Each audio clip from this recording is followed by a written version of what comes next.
Hello बच्चों, हमारे पास NEET 2011 का क्वेश्चन है persistent nucellus in the seed. Persistent means जो रह जाए, बचा हुआ हो वहीं रह जाए। न्यूसेलस, न्यूसेलस क्या होता है? ग्रुप ऑफ सेल्स होता है, राइट।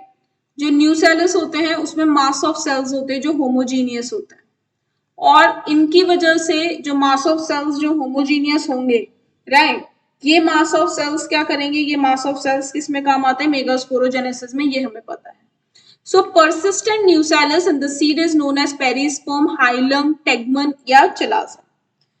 Now हर एक dicot seed, suppose let's say take an example castor oil seed, right? The dicot seeds have been seen that they can be endospermic, right?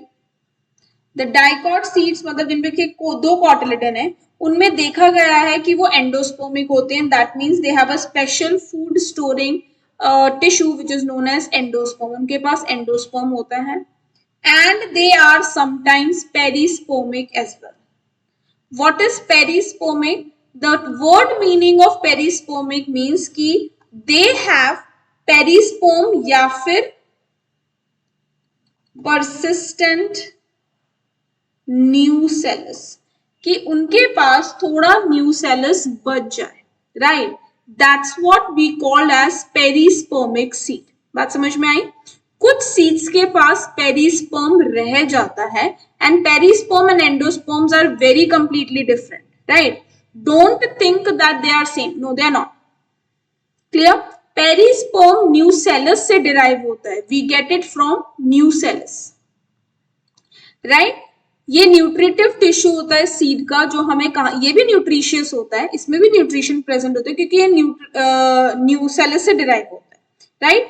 पर ये deposit कहाँ होगा? ये डिपॉजिट होगा externally.